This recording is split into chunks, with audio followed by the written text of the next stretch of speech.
ಒಂದು murder case ನಡೆಯುತ್ತೆ. ಅದರ ಇನ್ವೆಸ್ಟಿಗೇಷನ್ ಎಷ್ಟು ಶಾಕಿಂಗ್ ಆಗಿತ್ತು ಅಂದ್ರೆ ನೀವು ಯೋಚನೆ ಮಾಡ್ತೀರಾ ಇನ್ನೂ ಯಾಕೆ ಇದರ ಮೇಲೆ ಒಂದು ಮೂವಿ ಅಥವಾ ವೆಬ್ ಸೀರೀಸ್ ಬಂದಿಲ್ಲ ಅಂತ. ಈ ಕೇಸ್ ಇಂಡಿಯಾ ಹಿಸ್ಟ್ರಿಯಲ್ಲೇ ದಿ ಮೋಸ್ಟ್ ಡಿಫಿಕಲ್ಟ್ ಮತ್ತೆ ಕಾಂಪ್ಲಿಕೇಟೆಡ್ ಕೇಸ್ ಅಂತ ಹೇಳ್ಬೋದು. ಯಾಕೆ ಅಂದ್ರೆ ಸ್ಟಾರ್ಟಿಂಗ್ ಅಲ್ಲಿ ಯಾವ ಕ್ಲೂ ಸಹ ಸಿಗೋದಿಲ್ಲ, ಯಾರು ಅಂತ ಐಡೆಂಟಿಫೈ ಮಾಡೋದಕ್ಕೂ ಸಹ ಆಗೋದೇ ಇಲ್ಲ, ಒಂದು ಟ್ರೇಸ್ ಸಹ ಇರೋದಿಲ್ಲ. ಇವತ್ತಿಗೂ ಅಲ್ಲಿನ ಲೋಕಲ್ ಜನ ಪೊಲೀಸ್ ಅವರ ಇಂಟೆಲಿಜೆನ್ಸ್ ನ ಹೊಗಳ್ತಾರೆ. ನಮಸ್ಕಾರ ಸ್ನೇಹಿತರೆ, ಹೇಗಿದ್ದೀರಾ? ನಾನು ಇವತ್ತು drum case of Kerala drum case ಬಗ್ಗೆ ಎಕ್ಸ್ಪ್ಲೇನ್ ಮಾಡ್ತೀನಿ. ಈ ಕತೆ ಸ್ಟಾರ್ಟ್ ಆಗೋದು ಕೇರಳದ ಎರ್ನಾಕುಲಂ ಅನ್ನೋ ಸಿಟಿಯಲ್ಲಿ. ಅಲ್ಲಿ ಒಂದು ನದಿ ಪಕ್ಕದಲ್ಲಿ ಒಂದು ದಿನ ನೀಲಿ ಬಣ್ಣದ ಡ್ರಮ್ ಅಥವಾ ಬ್ಯಾರೆಲ್ ಬಿದ್ದಿರುತ್ತೆ. ಅದು ಹಲವು ತಿಂಗಳುಗಳಿಂದ ಅಲ್ಲೇ ಇರುತ್ತೆ. ಅದರಿಂದ ಸ್ವಲ್ಪ ಸ್ಮೆಲ್ ಬರ್ತಾ ಇರುತ್ತೆ, ಕೆಲವೊಮ್ಮೆ ಜಾಸ್ತಿ ಕೆಲವೊಮ್ಮೆ ಕಮ್ಮಿ. 8ನೇ ಜನವರಿ 2018 ಬೆಳಿಗ್ಗೆ ಟೈಮ್ ಕೆಲವು ಮೀನುಗಾರರು ಆ ಡ್ರಮ್ ಪಕ್ಕದಲ್ಲಿ ಹೋಗ್ತಾ ಇರ್ತಾರೆ. ಆ ಡ್ರಮ್ ಪಕ್ಕದಿಂದ ಪಾಸ್ ಆಗ್ತಾ ಇರ್ತಾರೆ. ಸಡನ್ ಆಗಿ ಆ ದಿನ ಡ್ರಮ್ ಇಂದ ತುಂಬಾನೇ ವರ್ಸ್ಟ್ ಆಗಿರೋ ಸ್ಮೆಲ್ ಬರ್ತಾ ಇರುತ್ತೆ. ಮೀನುಗಾರರಿಗೆ ಡೌಟ್ ಬಂದು ಸ್ಮೆಲ್ ನೋಡಿದ್ರೆ ಅದು ಒಂದು ಕೊಳೆತು ಹೋಗಿರೋ ಬಾಡಿ ತರ ಅನಿಸ್ತಾ ಇರುತ್ತೆ. ಅವರು ಯೋಚನೆ ಮಾಡ್ತಾರೆ, ಡೈಲಿ ಇದನ್ನ ಟಾಲರೇಟ್ ಮಾಡೋದಕ್ಕಿಂತ ಅದು ಏನು ಅಂತ ಚೆಕ್ ಮಾಡಿ ನೋಡಿದ್ರೆ ಆಯ್ತು ಅಲ್ವಾ ಅಂತ. ಆದ್ರೂ ಡ್ರಮ್ ಹತ್ರ ಹೋಗೋಕೆ ಟ್ರೈ ಮಾಡ್ತಾರೆ. ಆದ್ರೆ ಸ್ಮೆಲ್ ಎಷ್ಟು ಜಾಸ್ತಿ ಇರುತ್ತೆ ಅಂದ್ರೆ ಯಾರಿಗೂ ಹತ್ರ ಹೋಗೋಕ್ಕೂ ಆಗಲ್ಲ. ಫೈನಲಿ ಪೊಲೀಸ್ಗೆ ಕಾಲ್ ಮಾಡ್ತಾರೆ. ಎರ್ನಾಕುಲಂ ಸೌತ್ ಪೊಲೀಸ್ ಸ್ಟೇಷನ್ ಸ್ಪಾಟ್ಗೆ ಬರ್ತಾರೆ. ಡ್ರಮ್ ನ ಬುಷಸ್ ಇಂದ ತಗೊಂಡು ಕ್ಲೀನ್ ಪ್ಲೇಸ್ಗೆ ತರ್ತಾರೆ. ಭಾರ ಇರುತ್ತೆ, ಹೆವಿ ಆಗಿರುತ್ತೆ. ಆಮೇಲೆ ಲೆಂತ್ ಅಲ್ಲಿ ಕಟ್ ಮಾಡ್ತಾರೆ ಡ್ರಮ್ನ. ಯಾಕೆ ಇಷ್ಟು ಸ್ಮೆಲ್ ಬರ್ತಾ ಇದೆ, ಯಾಕೆ ಇಷ್ಟು ವೆಯ್ಟ್ ಇದೆ ಅಂತ ನೋಡೋಕೆ. ಒಳಗೆ ನೋಡಿದ್ರೆ ಕಾಂಕ್ರೀಟ್ ಮತ್ತೆ ಇಟ್ಟಿಗೆಯಿಂದ ಪೂರ್ತಿ ತುಂಬಿರುತ್ತೆ. ರಾಡ್ ಇಂದ ಅದನ್ನ ಹೊಡೆದಾಗ ಪೊಲೀಸ್ ಅವರಿಗೆ ಶಾಕಿಂಗ್ ಸೀನ್ ಕಾಣಿಸುತ್ತೆ. ಅದು ಒಂದು ಹ್ಯೂಮನ್ ಸ್ಕೆಲಿಟನ್. ಇದೇ ರೀತಿ ಇನ್ನೂ ಮೂಳೆಗಳು ಸಿಗುತ್ತೆ. ಈಗ ಪೊಲೀಸ್ ಅವರಿಗೆ ಕ್ಲಿಯರ್ ಆಗುತ್ತೆ ಇದು ಡೆಫಿನೆಟ್ಲಿ ಒಂದು ಮರ್ಡರ್ ಕೇಸ್ ಅಂತ. ಕಾಂಕ್ರೀಟ್ ಇನ್ನೂ ಹೊಡೆದಾಗ ಇನ್ನೂ ಕೆಲವು ಐಟಮ್ ಸಿಗುತ್ತೆ. ಹ್ಯೂಮನ್ ಬೋನ್ಸ್, ಮೂಳೆಗಳು, ಬಟ್ಟೆ ಪೀಸ್, 50 ಸೆಂಟಿಮೀಟರ್ ಕೂದಲು, 6.5 ಸೆಂಟಿಮೀಟರ್ ಸ್ಕ್ರೂ ಮತ್ತೆ ವಾಷರ್, 4 ಇಂಡಿಯನ್ ಕರೆನ್ಸಿ ನೋಟ್ಗಳು, 3 ಹಳೆ 500 ರೂಪಾಯಿ ನೋಟ್ಗಳು, ಒಂದು 100 ರೂಪಾಯಿ ನೋಟು, ಒಂದು ಸಿಲ್ವರ್ ಖಡ್ಗ ಮತ್ತೆ ಒಂದು ಅಂಡರ್ ಗಾರ್ಮೆಂಟ್. ಈ ಎಲ್ಲಾ ಎವಿಡೆನ್ಸ್ ನ ಮೆಡಿಕಲ್ ಕಾಲೇಜ್ಗೆ ಕಳಿಸ್ತಾರೆ. ಡಾಕ್ಟರ್ಸ್ಗೆ ಇದು ತುಂಬಾ ಚಾಲೆಂಜಿಂಗ್ ಆಗಿ ಇರುತ್ತೆ. ಮೊದಲು ಐಡೆಂಟಿಫೈ ಮಾಡಬೇಕು ಮೇಲಾ ಅಥವಾ ಫಿಮೇಲಾ ಅಂತ, ಏಜ್ ಎಷ್ಟು, ಡೆತ್ ಕಾರಣ ಏನು. ಇಲ್ಲಿ ದೊಡ್ಡ ಕ್ವಶನ್ ಏನಂದ್ರೆ ಬಾಡಿ ಯಾರದ್ದು, ಕೊಲೆ ಮಾಡಿದವ್ರು ಯಾರು, ಯಾಕೆ ಕೊಲೆ ಮಾಡಿದ್ರು. ಬೋನ್ಸ್ ನ ರೀಅರೇಂಜ್ ಮಾಡಿ ಹೈಟ್ ಕ್ಯಾಲ್ಕುಲೇಟ್ ಮಾಡ್ತಾರೆ, ಎಷ್ಟು ಉದ್ದ ಇರ್ಬೋದು ಅಂತ. ಜಾ ಬೋನ್ಸ್ ರೀಕನ್ಸ್ಟ್ರಕ್ಟ್ ಮಾಡಿ ಏಜ್ ಮತ್ತೆ ಜೆಂಡರ್ ಐಡೆಂಟಿಫೈ ಮಾಡಕ್ಕೆ ಟ್ರೈ ಮಾಡ್ತಾರೆ. ಯಾವ ಜೆಂಡರ್, ಗಂಡ ಹೆಣ್ಣ ಅಂತ. ಕೂದಲು ನೋಡಿದ್ರೆ ಫೀಮೇಲ್ ಅನ್ಸುತ್ತೆ, ಆದ್ರೆ ಈಗೆಲ್ಲ ಹುಡುಗರು ಸಹ ಲಾಂಗ್ ಹೇರ್ಸ್ ಇರುತ್ತೆ ಅಲ್ವಾ, ಸೊ ಕನ್ಫ್ಯೂಷನ್ ಇರುತ್ತೆ. ಬೋನ್ಸ್ ಇಂದ ಆವರೇಜ್ ಹೈಟ್ ಗೊತ್ತಾಗುತ್ತೆ, ಟೀನೇಜ್ ಬಾಯ್ ಇರಬಹುದು ಅಥವಾ ಲಾಂಗ್ ಹೇರ್ ಇಟ್ಕೊಂಡಿರೋ ಒಬ್ಬ ಹುಡುಗನೇ ಆಗಿರಬಹುದು ಅಂತ ಡೌಟ್ ಇರುತ್ತೆ. ಆದರೆ ಪೋಸ್ಟ್ ಮಾರ್ಟಮ್ ರಿಪೋರ್ಟ್ ಅಲ್ಲಿ ಫೈನಲಿ ಕ್ಲಿಯರ್ ಆಯ್ತು ಇದು ಫೀಮೇಲ್ ಬಾಡಿ ಅಂತ. ಏಜ್ ಬಂದು 20 ರಿಂದ 25 ವರ್ಷ ಆಗಿರಬಹುದು ಅಪ್ರಾಕ್ಸ್ ಏಜ್. 3 ದಿನ ಪೋಸ್ಟ್ ಮಾರ್ಟಮ್ ನಡೆಯುತ್ತೆ, 8ನೇ ಜನವರಿಯಿಂದ 11ನೇ ಜನವರಿವರೆಗೂ.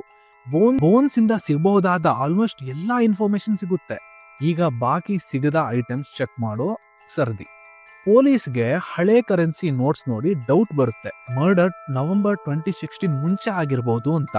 ಯಾಕೆ ಅಂದ್ರೆ ಆ 500 ರೂಪಾಯಿ ನೋಟ್ಗಳು ಹಳೆ ನೋಟ್ಗಳು, ಬ್ಯಾನ್ ಆಗೋಕ್ಕಿಂತ ಮುಂಚೆ. ಅದು ಹತ್ತಿರದಲ್ಲಿರೋ ಮೀನುಗಾರರು ಹೇಳ್ತಾರೆ ಸೆಪ್ಟೆಂಬರ್ 2016ರಿಂದ ಈ ಡ್ರಮ್ನ ನಾವು ನೋಡ್ತಾ ಇದ್ದೀವಿ ಅಂತ.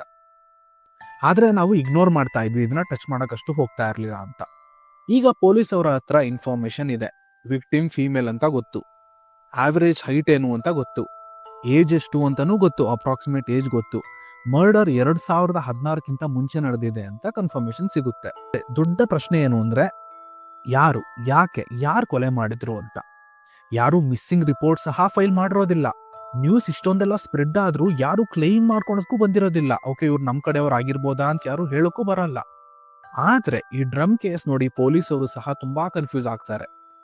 11ನೇ ಜನವರಿ 2018 ಪೊಲೀಸ್ ಅವ್ರಿಗೆ ಕಾಲ್ ಬರುತ್ತೆ ಪೋಸ್ಟ್ ಮಾರ್ಟಮ್ ಡಾಕ್ಟರ್ಸ್ ಇಂದ. ಡಾಕ್ಟರ್ ಹೇಳ್ತಾರೆ, ಸರ್ ಆಂಕಲ್ ಬೋನ್ ಅಲ್ಲಿ 6.5 ಸೆಂಟಿಮೀಟರ್ ಸ್ಕ್ರೂ ಮತ್ತೆ ವಾಷರ್ ಸಿಕ್ಕಿದೆ. ಅಂದ್ರೆ ಇದು ಸರ್ಜರಿ ಟೈಮ್ ಅಲ್ಲಿ ಹಾಕಿರ್ಬಹುದು. ಅದರ ಮೇಲೆ ಪೊಲೀಸ್ ಅವರು ಅದರ ಮೇಲೆ ಏನಾದ್ರೂ ಬರ್ದಿರಬಹುದಾ ಅಂತ ಚೆಕ್ ಮಾಡ್ತಾರೆ. ಪೊಲೀಸ್ ಅವರು ಹೈ ರೆಸಲ್ಯೂಷನ್ ಕ್ಯಾಮ್ರಾ ಅರೇಂಜ್ ಮಾಡ್ತಾರೆ. ಸ್ಕ್ರೂ ಮೇಲೆ ಬರ್ದಿದ್ದು PITKAR. ಇದು ಒಂದು Pune based company. Surgery equipment ಮತ್ತೆ ಬೋನ್ ಸ್ಕ್ರೂಸ್ ಮ್ಯಾನುಫ್ಯಾಕ್ಚರ್ ಮಾಡ್ತಾರೆ ಇವರು. ರಿಸರ್ಚ್ ಮಾಡಿದಾಗ ಗೊತ್ತಾಗುತ್ತೆ ಕೇರಳ ಅಲ್ಲಿ ಒಂದು ಬ್ರಾಂಚ್ ಇದೆ ಇವ್ರದ್ದು ಅಂತ. ಅದು ಎರ್ನಾಕುಲಂ ಅಲ್ಲಿ. ಪೊಲೀಸ್ ಅವರ ಒಂದು ಟೀಮ್ ಜೊತೆ ಅಲ್ಲಿ ಹೋಗಿ ಎನ್ಕ್ವೈರಿ ಮಾಡೋಕೆ ಸ್ಟಾರ್ಟ್ ಮಾಡ್ತಾರೆ. ಅಲ್ಲಿನ ಮ್ಯಾನೇಜರ್ ಹೇಳ್ತಾನೆ, ಸರ್ ಎಕ್ಸಾಕ್ಟ್ ಡೇಟ್ ಹೇಳಿದ್ರೆ ನಮಗೆ ಈಸಿ ಆಗುತ್ತೆ ಅಂತ. ಪೊಲೀಸ್ ಅವ್ರಿಗೆ ನೆನಪಾಗುತ್ತೆ, ಮೀನುಗಾರರು ಹೇಳಿರ್ತಾರೆ ಸೆಪ್ಟೆಂಬರ್ 2016ರಿಂದ ಡ್ರಮ್ನ ನೋಡ್ತಾ ಇದೀವಿ ಅಂತ. ಮ್ಯಾನೇಜರ್ಗೆ ಹೇಳ್ತಾರೆ 2016ರ ಡೇಟಾ ಕೊಡಿ ನಮ್ಗೆ ಅಂತ. ಆಂಕಲ್ ಸರ್ಜರಿ ಯಾರು ಮಾಡಿಸ್ಕೊಂಡಿದ್ದಾರೆ, ಈ ಸ್ಕ್ರೂ ಡೀಟೇಲ್ಸ್ ಇದೆಲ್ಲ ಬೇಕು ಅಂತ. ಡೇಟಾ ಚೆಕ್ ಮಾಡಿದಾಗ ಟೋಟಲ್ 161 ಸ್ಕ್ರೂ ಸೆಟ್ ಸಪ್ಲೈ ಆಗಿರುತ್ತೆ. 115 ಮಹಾರಾಷ್ಟ್ರ ಮತ್ತೆ ಗುಜರಾತ್ಗೆ ಸಪ್ಲೈ ಆಗಿರುತ್ತೆ. ಇನ್ನು 6 ಮಿಕ್ಕಿರೋ 6 ಎರ್ನಾಕುಲಂ ಸರೌಂಡಿಂಗ್ಸ್ಗೆ. ಈಗ ಪೊಲೀಸ್ಗೆ ಫಸ್ಟ್ ಸ್ಟ್ರಾಂಗ್ ಹೋಪ್ ಸಿಗುತ್ತೆ. ಈಗ ಆ 6 ಪೇಷಂಟ್ಗಳನ್ನ ಹುಡುಕ್ತಾರೆ. 3 ಪೇಷಂಟ್ಸ್ ಈಸಿಯಾಗಿ ಸಿಗ್ತಾರೆ, ಸರ್ಜರಿ ಕನ್ಫರ್ಮ್ ಆಗಿರುತ್ತೆ. ಇನ್ನೂ 2 ಸಿಗ್ತಾರೆ, ಅವರು ಸಹ ಸೇಫ್. ಬಟ್ ಒಂದು ಪೇಷಂಟ್ ಮಾತ್ರ ಮಿಸ್ಸಿಂಗ್, 54 ವರ್ಷದ ಶಾಕುಂತಲ. ಹಾಸ್ಪಿಟಲ್ಗೆ ಹೋಗಿ ರೆಕಾರ್ಡ್ಸ್ ಚೆಕ್ ಮಾಡ್ತಾರೆ.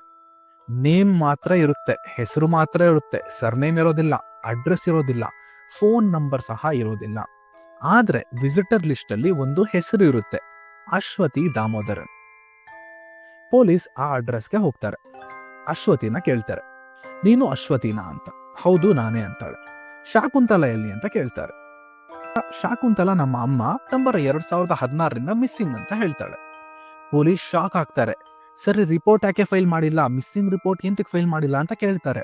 ಅದಕ್ಕೆ ಅಶ್ವತಿ ಹೇಳ್ತಾಳೆ, ನನ್ನ ಅಮ್ಮನ ಜೊತೆ ನಮ್ಗೆ ಅಷ್ಟು ಆಗ್ತಾ ಇರೋದಿಲ್ಲ, ನನ್ಗೂ ಅಮ್ಮನಿಗೂ ಆಗಲ್ಲ, ಅದಕ್ಕೆ ಮಾಡಿಲ್ಲ ಅಂತಾಳೆ. ಪೊಲೀಸ್ ಅವ್ರಿಗೆ ಇದು ಸ್ಟ್ರೇಂಜ್ ಅನ್ಸುತ್ತೆ.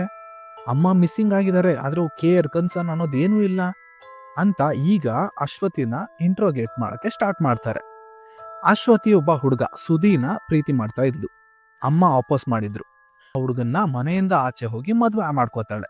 ಇವಳಿಗೆ 2 ಮಕ್ಕಳು ಇರ್ತಾರೆ. ಆಮೇಲೆ 2016ರಲ್ಲಿ ಡಿವೋರ್ಸ್ ಆಗಿರುತ್ತೆ. ಅಶ್ವತಿ ಅವರಮ್ಮ ಶಾಕುಂತಲ, ಯಾರ ಬಾಡಿ ಸಿಕ್ಕಿದೆ ಅಲ್ವಾ, ಆ ಶಾಕುಂತಲ ಹಸ್ಬೆಂಡ್ ಇಂದ ಸಪರೇಟ್ ಆಗಿ ರೆಂಟ್ ಮನೆಯಲ್ಲಿ ಇರ್ತಾರೆ. ಲಾಟರಿ ಟಿಕೆಟ್ ಮಾರ್ತಾ ಜೀವನ ನಡೆಸ್ತಾ ಇರ್ತಾರೆ. ಅಶ್ವತಿ ಸ್ಕೂಟಿಯಲ್ಲೇ ಅವಳ ಅಮ್ಮ ಟಿಕೆಟ್ಸ್ ಮಾರ್ತಾ ಇರ್ತಾರೆ. ಆ ಟೈಮಲ್ಲಿ ಆಕ್ಸಿಡೆಂಟ್ ಆಗಿ ಶಾಕುಂತಲಾಗೆ ಲೆಫ್ಟ್ ಲೆಗ್ ಆಂಕಲ್ ಸರ್ಜರಿ ಆಗಿರುತ್ತೆ. ಆಗ ಆ ಸ್ಕ್ರೂಸ್ನ ಹಾಕಿರ್ತಾರೆ.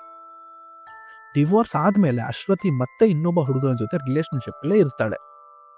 ಇವನ ಹೆಸರು ಸಜಿತ್. ಇಬ್ಬರು ಒಂದೇ ಮನೆಯಲ್ಲಿ ಇರ್ತಾರೆ.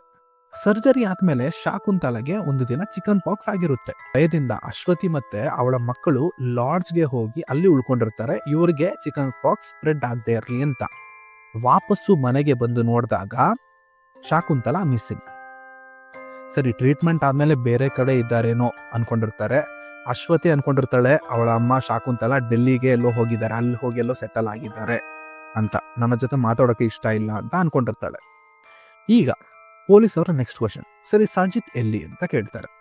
ಇಲ್ಲಿ ಶಾಕಿಂಗ್ ವಿಷಯ ಏನು ಅಂದ್ರೆ, ಶಾಕುಂತಲ ಮಿಸ್ ಆದ ಮುಂದಿನ ದಿನಾನೇ ಸಾಜಿತ್ ಹಾರ್ಟ್ ಅಟ್ಯಾಕ್ ಇಂದ ಸತ್ತಿರ್ತಾನೆ. ಹಾಸ್ಪಿಟಲ್ ರೆಕಾರ್ಡ್ ಸಹ ಕನ್ಫರ್ಮ್ ಆಗಿರುತ್ತೆ ಇದೊಂದು ಹಾರ್ಟ್ ಅಟ್ಯಾಕ್ ಅಂತ. ಈಗ ಪೊಲೀಸ್ ಅವ್ರಿಗೆ ಮತ್ತೆ ಕನ್ಫ್ಯೂಷನ್. DNA ಟೆಸ್ಟ್ ಮಾಡ್ತಾರೆ, ಅಶ್ವತಿ ಬ್ಲಡ್ ಸ್ಯಾಂಪಲ್ ಮತ್ತೆ ಡ್ರಮ್ಮಲ್ಲಿ ಏನ್ ಬೋನ್ ಸಿಗುತ್ತೆ ಇದನ್ನ ಕಂಪೇರ್ ಮಾಡ್ತಾರೆ. ರಿಸಲ್ಟ್ ಮ್ಯಾಚ್ ಆಗುತ್ತೆ, ಇದು ಪಕ್ಕಾ ಶಾಕುಂತಲ ಬಾಡಿನೇ. ಈಗ ಕೊಲೆ ಮಾಡಿದವ್ರು ಯಾರು, ನೈಬರ್ಸ್ನ ಎಂಕ್ವೈರಿ ಮಾಡ್ತಾರೆ, ಅಂದ್ರೆ ಅಕ್ಕಪಕ್ಕದ ಮನೆಯವ್ರನ್ನ ಕೇಳ್ತಾರೆ. ಅಶ್ವತಿ ಮತ್ತೆ ಸಾಜಿತ್ ಲೀಗಲಿ ಮ್ಯಾರಿಡ್ ಅಲ್ಲ, ಮದುವೆ ಆಗಿರೋದಿಲ್ಲ. ಸಾಜಿತ್ಗೆ ಆಲ್ರೆಡಿ ವೈಫ್ ಇರ್ತಾಳೆ, ಮದುವೆ ಆಗಿ ಮಕ್ಳಿರುತ್ತೆ. ಆ ವೈಫ್ ಹೆಸರು ಸಾರಿಗಾ ಅಂತ. ಶಾಕುಂತಲಾಗೆ ಈ ಸತ್ಯ ಗೊತ್ತಿರುತ್ತೆ. ಮಗಳಿಗೆ ಹೇಳ್ತೀನಿ ಅಂತ ಸಾಜಿತ್ನ ಹೆದರಿಸ್ತಾಳೆ. ಪೊಲೀಸ್ ಅನ್ಕೋತಾರೆ ಸಾಜಿತ್ ಈ ಸತ್ಯ ಆಚೆ ಬರ್ದೇ ಇರ್ಲಿ ಅಂತ ಶಾಕುಂತಲನ ಕೊಲೆ ಮಾಡಿದ್ದಾನೆ ಅಂತ. ಪೊಲೀಸ್ ಅವರು ಈಗ ಸಾಜಿತ್ ಫ್ರೆಂಡ್ಸ್ ನ ಹುಡುಕ್ತಾರೆ. ಒಬ್ಬ ಆಟೋ ಡ್ರೈವರ್ ಸಿಗ್ತಾನೆ. 24ನೇ ಸೆಪ್ಟೆಂಬರ್ 2016 ಸಾಜಿದ್ ಒಂದು ಬ್ಲೂ ಕಲರ್ ಡ್ರಮ್ ಕೇಳ್ದ ನನ್ನ ಹತ್ರ ಅಂತ. ಈಗ ಪೊಲೀಸ್ ಅವ್ರಿಗೆ ಸ್ಟ್ರಾಂಗ್ ಲಿಂಕ್ ಸಿಗುತ್ತೆ. ಫ್ರೆಂಡ್ಸ್ ಹೇಳ್ತಾರೆ ಸಾಜಿತ್ ಸತ್ತ ಪ್ರಾಣಿಗಳಿದೆ ಅಂತ ಹೇಳಿ ಡ್ರಮ್ ತಗೊಂಡು ಹೋದ, ನಾವೇ ಮಿನಿ ಟ್ರಕ್ ಅಲ್ಲಿ ಆ ಡ್ರಮ್ನ ಮನೆಯವ್ರಿಗೂ ಡ್ರಾಪ್ ಮಾಡಿದ್ವಿ, ಅವನ್ನ ಮತ್ತೆ ಡ್ರಮ್ನ ಮನೆಯವ್ರಿಗೂ ಡ್ರಾಪ್ ಮಾಡಿದ್ವಿ ಅಂತ ಹೇಳ್ತಾರೆ. ಹಾಗೆ ATM ಟ್ರಾನ್ಸಾಕ್ಷನ್ ಡೀಟೇಲ್ಸ್ ಕೂಡ ಕನ್ಫರ್ಮ್ ಆಗುತ್ತೆ. ಸಾಜಿತ್ ಕ್ಯಾಶ್ ವಿತ್ಡ್ರಾ ಮಾಡಿರ್ತಾನೆ ಅದೇ ದಿನ. ಫ್ರೆಂಡ್ಸ್ನ ಇನ್ನೋಸೆಂಟ್ ಅಂತ ಬಿಡ್ತಾರೆ. ಇಲ್ಲಿ ಅಶ್ವತಿ ಕೂಡ ಇನ್ನೋಸೆಂಟ್ ಆಗಿರ್ತಾಳೆ. ಈಗ ಪೊಲೀಸ್ ಅವ್ರಿಗೆ ನೆನಪಾಗಿರುತ್ತೆ, ಈಗ ಪೊಲೀಸ್ ಅವ್ರಿಗೆ ನೆನಪಾಗುತ್ತೆ, ಸಾಜಿದ್ಗೆ ಹೆಂಡತಿ ಇರ್ತಾಳೆ ಸರಿಗಾ. ಪೊಲೀಸ್ ಸರಿಗಾ ಹತ್ರ ಎನ್ಕ್ವೈರಿಗೆ ಹೋಗ್ತಾರೆ. ಅವಳು ಒಂದು ದೊಡ್ಡ ಸ್ಟೋರಿ ಹೇಳ್ತಾಳೆ. ಫ್ಯಾಮಿಲಿ ಬ್ಯಾಕ್ಗ್ರೌಂಡ್, ಮದುವೆ, ಜಗಳ, ಅಫೇರ್ ಇತ್ತು ಅಂತ ಗೊತ್ತಿರುತ್ತೆ ಸರಿಗಾಗೆ. ಆದ್ರೂ ಅವನು ಮಕ್ಕಳನ್ನ ಇಷ್ಟಪಡ್ತಾನೆ, ಚೆನ್ನಾಗಿ ನೋಡ್ಕೋತಾನೆ ಅಂತ ಇದನ್ನ ಅಕ್ಸೆಪ್ಟ್ ಮಾಡಿ ಸುಮ್ಮನೆ ಇರ್ತಾಳೆ. ಇವೆನ್ಚುಯಲಿ ಪೊಲೀಸ್ಗೆ ಫುಲ್ ಮೋಟಿವ್ ಏನು ಅಂತ ಅರ್ಥ ಆಗುತ್ತೆ. ಶಾಕುಂತಲಾ ಸತ್ಯ ಹೇಳ್ತೀನಿ ಅಂತ ಹೆದರ್ಸ್ತಾ ಇರ್ತಾಳೆ ಸಾಜಿತ್ನ. ಮದುವೆ ಆಗಿದೆ, ಮಕ್ಕಳಿದ್ದಾರೆ ಅಂತ ನಾನು ನನ್ನ ಮಗಳಿಗೆ ಹೇಳ್ತೀನಿ, ಅಶ್ವತಿಗೆ ಹೇಳ್ತೀನಿ ಅಂತ ಹೆದರ್ಸ್ತಾ ಇರ್ತಾಳೆ. ಇದರಿಂದ ಸಾಜಿತ್ ಶಕುಂತಲನ ಮರ್ಡರ್ ಮಾಡಿ ಒಂದು ಬ್ಲೂ ಡ್ರಮ್ ತಗೊಂಡು ಹೋಗಿ ಆ ಡ್ರಮ್ ಅಲ್ಲಿ ಬಾಡಿನ ಹಾಕಿ, ಸಿಮೆಂಟ್, ಕಾಂಕ್ರೀಟ್ ಎಲ್ಲ ಹಾಕಿ ಈ ಒಂದು ಡ್ರಮ್ನ ಎಲ್ಲೋ ತಗೊಂಡೋಗಿ ಎಸ್ತಿರ್ತಾನೆ. ಪೊಲೀಸ್ ಸಾರಿಗಾಗೆ ಕೇಳ್ತಾರೆ, ಸಾಜಿತ್ ಸತ್ತಿದ್ದು ಹೇಗೆ ಅಂತ. ಅವಳು ಹೇಳ್ತಾಳೆ, 25 ಸೆಪ್ಟೆಂಬರ್ 2016 ಹಾರ್ಟ್ ಅಟ್ಯಾಕ್ ಆಯ್ತು ಅಂತ. ಇನ್ನೊಂದು ಡೌಟ್ ಇರುತ್ತೆ, ಗಿಲ್ಟಿಂದ ಅಂದ್ರೆ ಪಶ್ಚಾತ್ತಾಪದಿಂದ ಅಥವಾ ಭಯದಿಂದ ಕೆಮಿಕಲ್ ಕುಡಿದ್ನ ಅಂತ. ಡಾಕ್ಟರ್ ಹೇಳ್ತಾರೆ, ಕೆಲವು ಕೆಮಿಕಲ್ಸ್ ಸಹ ಹಾರ್ಟ್ ಅಟ್ಯಾಕ್ ನ ಟ್ರಿಗರ್ ಮಾಡಬಹುದು ಅಂತ. ಹೀಗೆ ಒಂದು ಇಂಪಾಸಿಬಲ್ ಅನ್ಸೋ ಕೇಸ್ನ ಒಂದು ಚಿಕ್ಕ ಸ್ಕ್ರೂ ಇಂದ ಸಾಲ್ವ್ ಮಾಡ್ತಾರೆ ಪೊಲೀಸ್ ಅವರು. ಇಲ್ಲಿ ಸಾಜಿತ್ ಶಾಕುಂತಲನ ನಿಜ ಹೇಳದೇ ಇರ್ಲಿ, ಅವಳ ಮಗಳಿಗೆ ಅಶ್ವತಿಗೆ ನಿಜ ಗೊತ್ತಾಗದೇ ಇರ್ಲಿ ಅಂತ ಕೊಲೆ ಮಾಡ್ತಾನೆ. ಆದ್ರೆ ಒಂದು ಭಯದಿಂದನೋ ಪಶ್ಚಾತ್ತಾಪದಿಂದನೋ ಅವನೇ ಸಾಯ್ತಾನೆ ಅದರ ಮುಂದಿನ ದಿನ. ಈ ಸ್ಟೋರಿ ಇಲ್ಲಿಗೆ ಮುಗೀತು. ಇದೇ ರೀತಿ ವಿಡಿಯೋಸ್ ಬೇಕು ಅಂದ್ರೆ ಪ್ಲೀಸ್ ಸಬ್ಸ್ಕ್ರೈಬ್ ಮಾಡೋದು ಮರಿಬೇಡಿ. ವಿಡಿಯೋ ಹೇಗನಿಸ್ತು ಅಂತ ಕಮೆಂಟ್ ಸೆಕ್ಷನ್ ಅಲ್ಲಿ ತಿಳಿಸಿ. ವಿಡಿಯೋನ ಲೈಕ್ ಮಾಡಿ, ಆದಷ್ಟು ನಮ್ಮ ಫ್ರೆಂಡ್ಸ್ ಜೊತೆ ಶೇರ್ ಮಾಡಿ. ಚಾನಲ್ಗೆ ಸಬ್ಸ್ಕ್ರೈಬ್ ಮಾಡ್ಕೊಳ್ಳಿ, ಬೆಲ್ ಐಕಾನ್ ಮೇಲೆ ಕ್ಲಿಕ್ ಮಾಡಿ. ನೆಕ್ಸ್ಟ್ ವಿಡಿಯೋದಲ್ಲಿ ಸಿಗ್ತೀನಿ. Thank you.